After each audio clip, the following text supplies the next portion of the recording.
Hema committee report film ഇൻഡസ്ട്രിയിലെ നന്മയിലേക്കുള്ള മാറ്റത്തിൻ്റെ രാസത്വരകമായി മാറുമോ? ഹേമ കമ്മിറ്റിയെ അപ്പോയിൻ്റ് ചെയ്തു, എന്തുകൊണ്ടൊരു കമ്മീഷനെ നിയമിച്ചില്ല എന്നൊക്കെ ചോദ്യം വരുന്നുണ്ട്. പക്ഷേ കമ്മിറ്റി ആണെങ്കിലും കമ്മിറ്റിക്ക് ചെയ്യാവുന്ന ഒരുപാട് കാര്യങ്ങളുണ്ട്.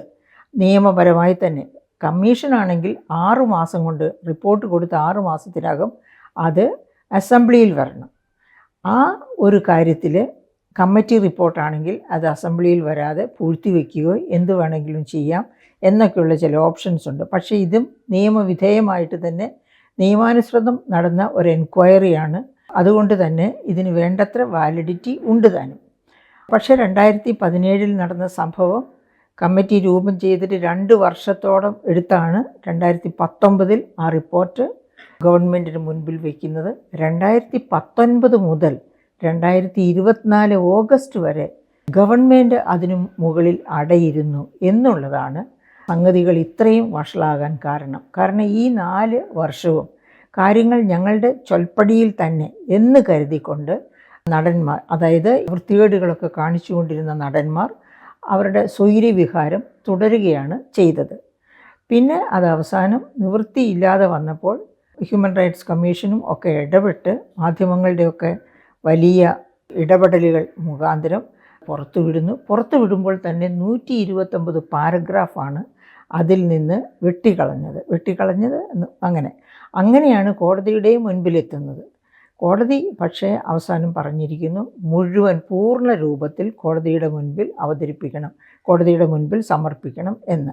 അങ്ങനെ ഒരു കമ്മിറ്റി ഫോം ചെയ്തതിൻ്റെ ഫലമായിട്ട് വളരെ സമഗ്രമായ ഒരു പഠനം നടത്തി. ആ പഠനത്തിൻ്റെ റിസൾട്ടാണ് ഇപ്പോൾ നാം ചർച്ച ചെയ്തുകൊണ്ടിരിക്കുന്നത്. ഇപ്പോൾ സമൂഹം ഒന്നാകെ ചർച്ച ചെയ്യുകയാണ്, കോടതിയുടെ വരുതിയിലിരിക്കുകയാണ്. ഗവൺമെൻറ് അതിൽ ഇപ്പോഴും അടയിരിക്കുന്നു എന്ന് വേണം കരുതാൻ. പക്ഷേ ഒരു കോൺക്ലേവ് ഫോം ചെയ്ത് അവിടെ വെച്ച് ചർച്ച ചെയ്ത് എന്താണ് ചെയ്യേണ്ടത് എന്ന് തീരുമാനിക്കാം എന്നൊക്കെയുള്ള തീരുമാനമാണ് സർക്കാർ എടുത്തിരിക്കുന്നത്. അപ്പം ഇങ്ങനെ ഒരു കോൺക്ലേവ് ഫോം ചെയ്താൽ വേണ്ട രീതിയിൽ അത് പ്രവർത്തിക്കുമോ, ശക്തമായ തീരുമാനങ്ങൾ ഉണ്ടാകുമോ? ആ കോൺക്ലേവിൽ ഈ പറഞ്ഞ ഇരകളും ഉണ്ടാകും, വേട്ടക്കാരും ഉണ്ടാകും. അപ്പോൾ ഇരകളും വേട്ടക്കാരും ഒന്നിച്ചിരിക്കുന്ന ഒരു സാഹചര്യത്തിൽ ശരിയായ തീരുമാനങ്ങൾ ഉരുത്തിരിയുമോ എന്നുള്ളതൊക്കെയാണ് പലരുടെയും സംശയം. പക്ഷേ ഒരു കോൺക്ലേവ് ആയാലും കുഴപ്പമില്ല, ധീരകളായ വനിതകൾ അക്കൂട്ടത്തിലുണ്ട് എന്നുള്ളത് കൊണ്ടാണല്ലോ വിമൻ ഇൻ സിനിമ കളക്റ്റീവ് രൂപീകരിക്കപ്പെട്ടത്, ഇങ്ങനെ ഒരു കമ്മിറ്റി രൂപീകരിക്കപ്പെട്ടതും ഒക്കെ. അപ്പോൾ അങ്ങനെ വരുമ്പോഴേക്കും കോൺക്ലേവ് ആ കോൺക്ലേവിൽ ഉരുത്തിരിയുന്നത് ഓരോ മേഖലയിലുമുള്ളവർ ഓരോ ഏതൊക്കെ തരത്തിലുള്ള പ്രശ്നങ്ങളാണ് അവിടെ ഉള്ളത് എന്നത് കൃത്യമായി പുറത്തേക്ക് വരണം. അങ്ങനെ പുറത്തേക്ക് വന്നു കഴിഞ്ഞാൽ കോൺക്ലേവ് അല്ലല്ലോ തീരുമാനങ്ങൾ അവസാനം എടുക്കുന്നത്. കോൺക്ലേവിൽ ഇതൊക്കെ ചർച്ചാ വിഷയമാകുന്നു. ആ ചർച്ചാ വിഷയങ്ങളുടെ പേരിൽ കൃത്യമായ നടപടികൾ എന്തൊക്കെയാണ് സ്വീകരിക്കേണ്ടത്, ഈ ഫിലിം ഇൻഡസ്ട്രിയെ ശുദ്ധീകരിക്കാൻ, ഇതിനെ നല്ലവണ്ണം മുൻപോട്ട് കൊണ്ടുപോകാൻ എന്തൊക്കെ മാറ്റങ്ങളാണ് ഇതിൽ സ്ട്രക്ചറലായിട്ട് തന്നെ വരുത്തേണ്ടത് എന്നൊക്കെയുള്ള തീരുമാനങ്ങൾ എടുക്കാൻ തീർച്ചയായിട്ടും കോൺക്ലേവിൽ ചർച്ച ചെയ്യപ്പെടുന്ന കാര്യങ്ങളിൽ നിന്ന് ഒരു പരിധിവരെ ശരിയായ ഒരു മാർഗരേഖ കിട്ടും എന്ന് തന്നെ വേണം നമുക്ക് വിശ്വസിക്കാൻ. ഇനി അതിൽ തന്നെ പോരായ്മകളുണ്ടെങ്കിൽ ഇവിടെ ഇനിയും നമുക്കിഷ്ടം പോലെ ജസ്റ്റിസുമാരുണ്ട്, നിയമവിശാരദരുണ്ട്. അവരൊക്കെയായി ചേർന്ന് അതിനെ വീണ്ടും പരിഷ്കരിക്കുകയും വേണ്ട രീതിയിലേക്ക് മാറ്റുകയും ചെയ്യാം. അപ്പോൾ എങ്ങനെയായിരിക്കണം ഈ കമ്മിറ്റിയുടെ കണ്ടെത്തൽ അനുസരിച്ച് കോൺക്ലേവ് വഴിയോ ഏത് വഴിയാണെങ്കിലും ഒരു നിയമനിർമ്മാണം നടത്തി ഫിലിം ഇൻഡസ്ട്രിയെ നന്നാക്കി കൊണ്ടുവരാൻ ശ്രമിക്കേണ്ടത്. അവിടെ ഒരുപാട് പേര് നേരിട്ട് തൊഴിൽ ചെയ്യുന്നു. അത് കഴിഞ്ഞ് ആ ഇൻഡസ്ട്രിയുമായിട്ട് ബന്ധപ്പെട്ട അനുബന്ധ ജോലികൾ ചെയ്യുന്ന നിരവധി ആൾക്കാരുണ്ട്. അപ്പോൾ ഇവർക്കൊക്കെ ഉള്ള ജോലി നഷ്ടപ്പെടാതെ ഈ ഇൻഡസ്ട്രി പൂർവാധികം ശക്തിയോടുകൂടി വളർന്ന് മുന്നോട്ട് വരണം. മലയാളം ഫിലിം ഇൻഡസ്ട്രിക്ക് വളരെ നല്ല സാധ്യതകളുള്ള, നല്ല അഭിനേതാക്കളുള്ള ഒരു ഇൻഡസ്ട്രിയാണ്. അപ്പം അതിനെ കെടുത്തിക്കളയുന്നതിന് പകരം അതിനെ വളർച്ചയിലേക്ക് എങ്ങനെ കൊണ്ടുവരാം എന്നായിരിക്കണം ഈ കോൺക്ലേവിലുള്ളവരും മറ്റ് പൊതുജനവും ആഗ്രഹിക്കേണ്ടത്. അപ്പം ഈ കേരളത്തിലെ ഒരു ഇൻഡസ്ട്രിയും പച്ചപിടിക്കില്ലാത്ത ഒരു അന്തരീക്ഷമാണ് നിലകൊള്ളുന്നത്. ഫിലിം ഇൻഡസ്ട്രിയെയും അതുപോലെ നമ്മൾ തഴഞ്ഞ് ഇല്ലാതെയാക്കാനല്ല, വളർത്തിക്കൊണ്ടുവരാനാണ് ശ്രമിക്കേണ്ടത്. ഇൻ്റർനാഷണൽ ലേബർ ഓർഗനൈസേഷൻ മാന്യമായ തൊഴിലിന് വച്ചിരിക്കുന്ന നിയമങ്ങളാണ്, ചില മാനദണ്ഡങ്ങൾ വെച്ചിട്ടുണ്ട്. ഇൻ്റർനാഷണൽ ലേബർ ഓർഗനൈസേഷൻ്റെ 2000 കൺവെൻഷൻ അനുസരിച്ച് ആ കൺവെൻഷൻ മുമ്പോട്ട് വയ്ക്കുന്ന മാന്യമായ തൊഴിലിനുള്ള ചില മാനദണ്ഡങ്ങളുണ്ട്. എന്തൊക്കെയാണ് ആ മാനദണ്ഡങ്ങൾ? ഒന്നാമത്തത് ജോലി സ്ഥിരതയാണ്. ഫിലിം ഇൻഡസ്ട്രിയിൽ ജോലി സ്ഥിരത ആർക്കും വാഗ്ദാനം ചെയ്യാൻ പറ്റുന്ന ഒന്നല്ല. കാരണം ഒരു ഫിലിം എടുത്തു കഴിഞ്ഞാൽ ഒരു പ്രൊഡ്യൂസർ തന്നെ പിന്നെ ഒരു ഫിലിം എടുക്കുന്നത് ഏതെങ്കിലും സമയത്തായിരിക്കും. അപ്പോൾ ഈ ജോലി സ്ഥിരത എന്നത് ഫിലിം ഇൻഡസ്ട്രിയെ സംബന്ധിച്ച് അത്ര എളുപ്പമുള്ള ഒരു കാര്യമല്ല. പക്ഷേ ഒരു കാര്യം ഉറപ്പാക്കാം, ഒരു ഫിലിം ഇൻഡസ്ട്രിയിൽ കാസ്റ്റിംഗ് കൗച്ചിന് സമ്മതിച്ചില്ല എന്ന കാരണം പറഞ്ഞ് ഏതെങ്കിലും ഒരു നടിയെ പിന്നീടുള്ള സിനിമകളിലേക്ക് എടുക്കില്ല എന്ന രീതിയിലുള്ള കാര്യങ്ങൾ നടപ്പാക്കാൻ പാടില്ല. അപ്പം അത്തരം തീരുമാനങ്ങൾ എടുക്കാൻ ഉള്ള സാധ്യത ഇവിടെയും തെളിഞ്ഞു വരും. അങ്ങനെ ഈ ജോലി സ്ഥിരത എന്നത് to be or not to be എന്ന രീതിയിലേക്ക് മാറുമ്പോൾ മറ്റ് മാനദണ്ഡങ്ങൾ എന്തൊക്കെയാണ്? നല്ല ന്യായമായ വേതനം. അതാണ് ഇപ്പോൾ ഫിലിം ഇൻഡസ്ട്രിയിലെ ഏറ്റവും നടക്കാത്ത ഒരു സംഭവം. അത് ഫിലിം ഇൻഡസ്ട്രിയിലേക്ക്, അതായത് വലിയ നടന്മാരൊക്കെ വലിയ കോടികൾ മേടിക്കുമ്പോൾ ഈവൻ നായക നടി പോലും വളരെ കുറഞ്ഞ വേതനം പറ്റുന്നു. അതിൻ്റെ താഴേക്കുള്ളവർ ടെക്നീഷ്യൻസ് തൊട്ട് നടന്മാരും നടിമാരും തൊട്ട് ഒരുപാട് അനുബന്ധ ജോലികൾ ചെയ്യുന്നവരുണ്ട്. അവരൊക്കെ 10-18 മണിക്കൂർ വരെ ജോലി ചെയ്യേണ്ടി വരുന്നു. പക്ഷേ നാമമാത്രമായ വേതനമാണ് അവർക്ക് ലഭിക്കുന്നത്. അപ്പോൾ മാന്യമായ വേതനം എന്ന് പറയുന്നതാണ് ഏറ്റവും കാര്യമായി ശ്രദ്ധിക്കേണ്ടതും നടപ്പിലാക്കേണ്ടതും ആയ, അതായത് പൊളിച്ചെഴുതി നടപ്പിലാക്കേണ്ടതായ ഒന്നാണ് മാന്യമായ വേതനം എന്ന് പറയുന്നത്. പിന്നെ മൂന്നാമത്തെ കണ്ടീഷൻ എന്ന് പറയുന്നത് അവർക്ക് യൂണിയനൈസ് ചെയ്യാനുള്ള അവകാശം. അതായത് ഈ ഇങ്ങനെ പീഡിപ്പിക്കപ്പെടുന്ന ഏതെങ്കിലും തരത്തിൽ ശമ്പളം കുറവായി പോയി, അല്ലെങ്കിൽ ഓവർ ടൈം വർക്ക് ചെയ്യേണ്ടി വരുന്നു അധിക ശമ്പളം കിട്ടാതെ, അങ്ങനെ ഏതെങ്കിലും തരത്തിൽ പ്രശ്നങ്ങൾ അനുഭവിക്കുന്ന അംഗങ്ങളെ അവർക്ക് എല്ലാം ഒത്തുചേർന്ന് യൂണിയനൈസ് ചെയ്ത് അവരുടെ അവകാശങ്ങൾക്ക് വേണ്ടി മാനേജ്മെൻറ്റിനോട്, എന്ന് വെച്ചാൽ ഇവിടെ ഇപ്പോൾ ഫിലിം ഇൻഡസ്ട്രി ഡയറക്ടേഴ്സ് അങ്ങനെയൊക്കെ ആയിട്ടുള്ളവരുമായിട്ട് ആർഗ്യൂ ചെയ്ത് അവരുടെ അവകാശങ്ങൾ നേടിയെടുക്കാനുള്ള സാധ്യത, യൂണിയനൈസ് ചെയ്യാനുള്ള അവകാശം. നാലാമത്തെ മാനദണ്ഡമാണ് പെൻഷൻ, അതായത് സോഷ്യൽ സെക്യൂരിറ്റി. അവർക്ക് എല്ലാ കാലത്തും പെൻഷൻ കിട്ടാനുള്ള, അത് ഇപ്പോൾ ഇവിടെ ഫിലിം ഇൻഡസ്ട്രി, നമ്മുടെ കേരള ഫിലിം ഇൻഡസ്ട്രി പാവപ്പെട്ടവർക്ക് കൈത്താങ്ങ് കൊടുക്കുന്നുണ്ട് എന്നാണല്ലോ നാം മനസ്സിലാക്കുന്നത്. പക്ഷേ അത് തന്നെ കുറച്ചും കൂടി ഇമ്പ്രൂവ്ഡായി കിട്ടത്തക്ക രീതിയിൽ, അതായത് ഒരു ഇൻഡസ്ട്രിയിൽ ഉണ്ടാകുന്ന ലാഭം മുഴുവനും സാധാരണ ഇൻഡസ്ട്രിയുടെ നിയമം അനുസരിച്ച് തന്നെ അതിന് ആസ്തികൾ കരുതേണ്ടത് റിസർവ് ഫണ്ട് എന്നൊരു പദ്ധതിയുണ്ട്. സാധാരണ രീതിയിൽ ഏത് കോർപ്പറേഷനിലാണെങ്കിലും ഏത് ഇൻഡസ്ട്രിയിലാണെങ്കിലും ആ ഇൻഡസ്ട്രിയുടെ കോർപ്പറേറ്റ് നിയമങ്ങൾ അനുസരിച്ച് റിസർവ് ഫണ്ട് എന്നൊരു സ്കീമുണ്ട്. ആ റിസർവ് ഫണ്ട് എന്ന് പറഞ്ഞാൽ അതിന് അകത്ത് ലാഭമുണ്ടാക്കുന്നതിൻ്റെ ഒരു ഭാഗമാണ് റിസർവ് ഫണ്ടിലേക്ക് പോകുന്നത്. അതെടുത്താണ് പെൻഷൻ പോലെയുള്ള കാര്യങ്ങൾ, അല്ലെങ്കിൽ പെൻഷൻ ഫണ്ട് തന്നെ ഉണ്ട്. അപ്പോൾ പെൻഷൻ ഫണ്ടിലേക്കോ റിസർവ് ഫണ്ടിലേക്കോ പോകുന്ന എമൗണ്ട്, പെൻഷൻ കൊടുക്കാൻ വേണ്ടി ഒരു ഫണ്ട് നിയമപരമായിട്ട് തന്നെ തുടങ്ങാവുന്നതേ ഉള്ളൂ.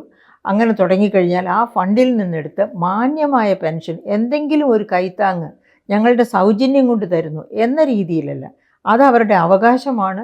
അവർക്കൊരു നല്ല സ്റ്റാൻഡേർഡ് ഓഫ് ലിവിങ് അഷ്വർ ചെയ്യുന്ന തരത്തിലുള്ള മാന്യമായ ഒരു വേതനമാണ് അവർക്ക് ലഭിക്കേണ്ടത്. ഇങ്ങനെ ഉണ്ടാക്കുന്ന നിയമ സംഹിതയ്ക്കകത്ത് ആ സോഷ്യൽ സെക്യൂരിറ്റി അഥവാ പെൻഷൻ ലഭിക്കുവാനുള്ള സാധ്യതകൾ തെളിഞ്ഞു വരണം. തൊഴിൽ സാഹചര്യങ്ങളെ വളരെ നന്നാക്കി, അതായത് തൊഴിലാളി സൗഹൃദമാക്കുക, ശുചിമുറികൾ ഉണ്ടാവുക, വിശ്രമ കേന്ദ്രങ്ങൾ ഉണ്ടാവുക, മറ്റതുപോലെയുള്ള എല്ലാ സൗകര്യങ്ങളും അവർക്കുണ്ടാവുക. ഒരു വർക്ക് സൈറ്റിൽ എന്തൊക്കെ സൗകര്യങ്ങൾ ഉണ്ടായിരിക്കണമോ ആ സൗകര്യങ്ങളൊക്കെ മെച്ചപ്പെട്ട രീതിയിൽ കൊടുക്കാൻ പറ്റുന്നതായിരിക്കണം ഒരു ഫിലിം ഇൻഡസ്ട്രിയിലെ ഏത് ഫിലിം എടുക്കുമ്പോഴും അതിൻ്റെ ആ സിറ്റുവേഷൻ. അപ്പോൾ ഇങ്ങനെയുള്ള ഈ 4 കാര്യങ്ങളിൽ ആദ്യത്തേത് മാത്രം തൊഴിൽ സ്ഥിരത. ആ തൊഴിൽ സ്ഥിരത എന്ന് പറയുന്നത് ഈ ഇൻഡസ്ട്രിയിൽ അത്ര എളുപ്പമായിട്ടുള്ള കാര്യമല്ല. അപ്പോൾ അതൊഴിച്ച് ബാക്കിയുള്ള 3 പക്ഷേ ഈ ഇൻഡസ്ട്രിയിലും സാധ്യമാണ്. അങ്ങനെ ഉള്ള ഒരവസ്ഥ സൃഷ്ടിച്ചെടുക്കാനായിട്ട് ഈ ഹേമ കമ്മിറ്റി റിപ്പോർട്ടിൻ്റെ പേരിൽ നടത്തുന്ന കോൺക്ലേവിൽ തെളിഞ്ഞു വരുന്ന ആശയങ്ങൾ, ആ ആശയങ്ങൾ എടുത്ത് ഇങ്ങനെയുള്ള നിയമങ്ങൾ ഉണ്ടാക്കുവാനായിട്ട് പ്രയോജനപ്പെടുത്തണം. അപ്പോൾ അങ്ങനെ നിയമങ്ങൾ സൃഷ്ടിക്കപ്പെട്ടാൽ അത് പാലിക്കപ്പെടുമെന്ന് ഉറപ്പാക്കുക, അത് ഗവൺമെൻറ്റിൻ്റെ ദൗത്യമാണ്. അങ്ങനെ പാലിക്കപ്പെടും എന്ന് ഉറപ്പ് വരുത്തി കഴിഞ്ഞാൽ അതായത് ഇവിടെ സ്ത്രീകൾക്ക് മാത്രമല്ല പ്രശ്നമുള്ളത്, പുരുഷന്മാർക്കും ഉണ്ട് പ്രശ്നം. ഈ സഹനടന്മാരും അങ്ങനെയൊക്കെ ഉള്ളവരും ഒക്കെ ഫിലിം ഇൻഡസ്ട്രിയിലെ ചിലരുടെയൊക്കെ വൃത്തികെട്ട പദ്ധതികളുമായിട്ട് സഹകരിക്കാത്തവരെയൊക്കെയാണ് അവർ മറ്റു ഫിലിംസിൽ പോലും എടുക്കാൻ സമ്മതിക്കാത്ത പുറത്താക്കുന്നത്. അപ്പം അങ്ങനെയൊക്കെയുള്ള എല്ലാത്തരം നടപടികൾക്കും എതിരെ, അതായത് എല്ലാവരും ഈക്വലാണ്, സ്ത്രീയാണെങ്കിലും പുരുഷനാണെങ്കിലും, നായക നടനാണെങ്കിലും സഹനടനാണെങ്കിലും, ഏത് പൊസിഷനിൽ പ്രവർത്തിക്കുന്നവരും അവരെല്ലാവരും നടീനടന്മാരാണ്, കലാകാരന്മാരാണ്. എല്ലാ കലാകാരന്മാർക്കും ഒരുപോലെയുള്ള അവകാശങ്ങൾ ലഭ്യമാക്കേണ്ടതാണ്. ക്വാളിറ്റി ഓഫ് വർക്ക് എന്ന് പറയുമ്പോൾ, അതായത് ക്വാണ്ടിറ്റി ഓഫ് വർക്ക് അഥവാ ഒരു ദിവസം ചെയ്യുന്ന വർക്ക് ഏകദേശമെങ്കിലും തുല്യത വേണം എന്നൊക്കെ പറയുമ്പോൾ, ടെക്നീഷ്യൻസ് 5 മണിക്ക് എഴുന്നേറ്റ് സൈറ്റിൽ ചെന്ന് അവരുടെ ആ ടെക്നിക്കൽ എക്യുപ്മെൻറ്റ്സും ഒക്കെ ആയിട്ട് സൈറ്റിലേക്ക് എത്തിക്കഴിഞ്ഞാൽ രാത്രി 2 മണി വരെയൊക്കെ ജോലി ചെയ്യേണ്ട ദിവസങ്ങൾ ഉണ്ടാകാറുണ്ട് എന്നവർ തന്നെ റിപ്പോർട്ട് ചെയ്യുന്നുണ്ട്. അതേസമയത്ത് നായക നടനോ നായിക നടിയോ ഒക്കെ ആണെങ്കിൽ കാരവാനിൽ നിന്ന് അവരുടെ ആ സീൻ അഭിനയിക്കുന്ന നേരത്ത് മാത്രം സൈറ്റിലേക്ക് എത്തിയാൽ മതി. അതേസമയത്ത് മറ്റ് സഹനടന്മാരും സഹനടിമാരും കൂടുതൽ സമയം വെനുവിൽ തന്നെ, ചിത്രീകരണ മേഖലയിൽ തന്നെ കഴിയേണ്ടി വരുന്നു. അങ്ങനെ ഒരുപാട് പരാതികളാണ് ഈ മേഖലയിൽ നിന്ന് വരാറുള്ളത്. അപ്പോൾ അവരുടെ ആരോഗ്യം ശ്രദ്ധിക്കാൻ പറ്റുന്നില്ല. അങ്ങനെ കുറച്ച് നാൾ അഭിനയ മേഖലയിൽ പിടിച്ചു നിൽക്കുമ്പോഴേക്കും തന്നെ രോഗികളായി തീരുന്നവരുണ്ട്. അങ്ങനെയൊക്കെ പല പ്രശ്നങ്ങളാണ് ഒരു തരത്തിലും ചർച്ച ചെയ്യപ്പെടാതെ, പൊതുജനം അറിയാതെ, സമൂഹം അറിയാതെ ഫിലിം ഇൻഡസ്ട്രിയിൽ തന്നെ ഒതുക്കപ്പെടുന്നത്. അപ്പോൾ അതിനൊക്കെ ഒരു മാറ്റം വരത്തക്ക രീതിയിലുള്ള നിയമനിർമ്മാണമാണ് ഇവിടെ വേണ്ടത്. അതായത് ഇക്വാളിറ്റി ഓഫ് ഓപ്പർച്യൂണിറ്റി അവിടെ വന്നേ തീരൂ. അതുപോലെ അഭിപ്രായ പ്രകടനങ്ങൾക്കുള്ള സാധ്യതയുണ്ടാകണം. ആരും ആരെയും ഒതുക്കാനുള്ള ഒരവസരവും ഉണ്ടാകരുത്. കഴിവുള്ളവർ, അതായത് മികച്ച നടന്മാരായി തിരഞ്ഞെടുക്കപ്പെടട്ടെ, അങ്ങനെ പോകട്ടെ. അത് പക്ഷേ എല്ലാവർക്കും ഒരുപോലെ കഴിവായിരിക്കത്തില്ല, എല്ലാവർക്കും ഒരുപോലെ സൗന്ദര്യമായിരിക്കത്തില്ല. അപ്പം അവരവരുടെ കഥാപാത്രത്തിനും ആവശ്യമായ കഴിവുകളുള്ളവരെ ആ മേഖലകളിലേക്ക് അവസരങ്ങൾ ഉണ്ടാകുമ്പോൾ എടുക്കാനും അവർക്ക് അവിടെ അവരുടെ കഴിവ് തെളിയിക്കാനും ഒക്കെയുള്ള അവസരം കിട്ടണം. ആരും തഴയപ്പെടുന്ന ഒരവസ്ഥ ഉണ്ടാകാൻ പാടില്ല. മനഃപൂർവ്വമായി കാസ്റ്റിംഗ് കൗച്ച് പോലെയുള്ള സൗകര്യങ്ങൾ ഒരുക്കി കൊടുക്കാത്തത് കൊണ്ട് തഴയപ്പെടുന്ന ഒരു സാഹചര്യം ഒരു കാരണവശാലും ഫിലിം ഇൻഡസ്ട്രിയിൽ ഉണ്ടാകാൻ പാടില്ല. അപ്പോഴും നമുക്കറിയാം, ഇപ്പോൾ പുറത്തു വന്നിരിക്കുന്നവരല്ലാതെ അതിനേക്കാളൊക്കെ വലിയ മാഫിയ സംഘങ്ങൾ ഇതിനകത്ത് തന്നെ ഉണ്ട്, ഇപ്പോഴുമുണ്ട്. അപ്പോൾ ഇവിടെ ഉണ്ടാകുന്ന ഏറ്റവും വലിയ ഒരു കംപ്ലയിൻറ്റ് എന്ന് പറയുന്നത് തന്നെ നായകനും നായികയും ഒക്കെ, നായകൻ പ്രത്യേകിച്ചും വലിയ പ്രതിഫലം പറ്റി രാജകീയമായ രീതിയിൽ ജീവിക്കുമ്പോൾ, കോടികൾ സമ്പാദിക്കുമ്പോൾ, ഈ സഹനടന്മാരും സഹനടികളുമൊക്കെ ജീവിക്കാൻ, അതായത് രണ്ടറ്റം കൂട്ടിമുട്ടിക്കാൻ ബുദ്ധിമുട്ടുന്നു എന്ന സ്ഥിതി അത് ഒരു കാരണവശാലും ഒരിടത്തും ഉണ്ടാകാൻ പാടില്ല, ഫിലിം ഇൻഡസ്ട്രിയിൽ പ്രത്യേകിച്ചും. അതുമാത്രവുമല്ല, ഈ പ്രൊഡ്യൂസർമാർ, അതായത് അധോലോകം പോലെ കള്ളപ്പണം കുമിഞ്ഞുകൂടുന്ന ഒരു മേഖലയാണ് ഫിലിം ഇൻഡസ്ട്രി എന്ന് പണ്ട് മുതലേ നാം കേട്ടിട്ടുണ്ട്. അതിന് ധാരാളം തെളിവുകളുമുണ്ട്. അങ്ങനെ അപ്പോൾ ഈ പ്രൊഡ്യൂസർമാർ കള്ളപ്പണം വെള്ളപ്പണമാക്കി രാജകീയ വാഴ്ച നടത്തുന്ന ഒരു മേഖലയായി ഫിലിം ഇൻഡസ്ട്രി മാറാൻ പാടില്ല. അവിടെ അതിലേക്ക് ജോലി ചെയ്യുന്ന എല്ലാവർക്കും ജീവിക്കാൻ അവസരമുണ്ട്, അവകാശങ്ങളും അവരുടേതായ അഭിലാഷങ്ങളും ഉള്ളവരാണ്. അപ്പോൾ അതിനൊന്നും പാരവയ്ക്കുന്ന തരത്തിലുള്ള കർമ്മങ്ങൾ, പ്രവർത്തനങ്ങൾ ഫിലിം ഇൻഡസ്ട്രിയിൽ നിന്ന് തന്നെ ഉരുത്തിരിയാൻ പാടില്ല. ആ തരത്തിലുള്ള ഒരു നല്ല ഫിലിം ഇൻഡസ്ട്രിയെ രൂപീകരിക്കുന്നതിന് വേണ്ട നിയമനിർമ്മാണം നല്ല രീതിയിൽ പഠിച്ച് കോൺക്ലേവിൽ നിന്നോ എവിടെ നിന്നോ ആകട്ടെ കരുപിടിപ്പിക്കണം. അതായത് ഇൻ്റർനാഷണൽ ലേബർ ഓർഗനൈസേഷൻ ആവശ്യപ്പെടുന്ന ആ മാനദണ്ഡങ്ങൾ പാലിച്ചുകൊണ്ട് തന്നെയുള്ള നിയമങ്ങൾ ഉണ്ടാകണം. ഇനിയിപ്പോൾ നമ്മൾ ഇന്ത്യയുടെ കാര്യം തന്നെ എടുക്കുകയാണെങ്കിലും, ഇവിടെ ഇപ്പോൾ നിലവിലിരിക്കുന്ന ട്രേഡ് യൂണിയനുകളെല്ലാം പറയുന്നത് നിലവിലിരിക്കുന്ന തൊഴിൽ നിയമങ്ങളൊക്കെ തന്നെ പ്രോ കോർപ്പറേറ്റ്, ബിഗ് കോർപ്പറേറ്റ്സിനെ പ്രീണിപ്പിക്കത്തക്ക രീതിയിലുള്ള തൊഴിൽ നയങ്ങളാണ്. എന്താണ് ബിഗ് കോർപ്പറേറ്റ്സിന് വേണ്ടത്? ബിഗ് കോർപ്പറേറ്റ്സിന് വേണ്ടത് കുറഞ്ഞ വേതനം പറ്റുന്ന തൊഴിലാളികളെയാണ് വേണ്ടത്. മറ്റെല്ലാത്തരം സൗകര്യങ്ങളും കുറച്ചു കൊടുക്കുന്ന, കൂടുതൽ മണിക്കൂർ ജോലി ചെയ്ത് കുറഞ്ഞ വേതനത്തോടെ സംതൃപ്തരായിരിക്കുന്ന, നിശബ്ദരായിരിക്കുന്ന തൊഴിലാളികളെയാണ് ബിഗ് കോർപ്പറേറ്റ്സിനൊക്കെ വേണ്ടത്. ഞാൻ അങ്ങനെ ബിഗ് കോർപ്പറേറ്റ്സ് എന്ന് പറയുമ്പോൾ ടാറ്റ, ബിർള ഇവരൊന്നും അക്കൂട്ടത്തിൽ പെടില്ല. അവരൊക്കെ ബിഗ് കോർപ്പറേറ്റ്സ് ആണ്. പക്ഷേ അവരുടെ കോർപ്പറേറ്റ് കൾച്ചർ എന്ന് പറയുന്നത് വളരെ മഹനീയമായ കൾച്ചറാണ്.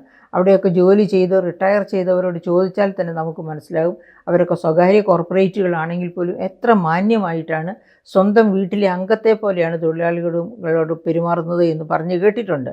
പക്ഷെ മറിച്ച് ഇപ്പോൾ വന്നിരിക്കുന്ന ഈ പുത്തൻ കോർപ്പറേറ്റുകൾ, ഇന്ത്യയെ വിലയ്ക്ക് വാങ്ങാൻ തക്ക രീതിയിൽ വളർന്നിരിക്കുന്ന ഹിൻഡൻബർഗ് റിപ്പോർട്ടിലൊക്കെ കാരണക്കാരായി തീർന്ന തരത്തിലുള്ള കോർപ്പറേറ്റുകൾ അവരങ്ങനെയല്ല.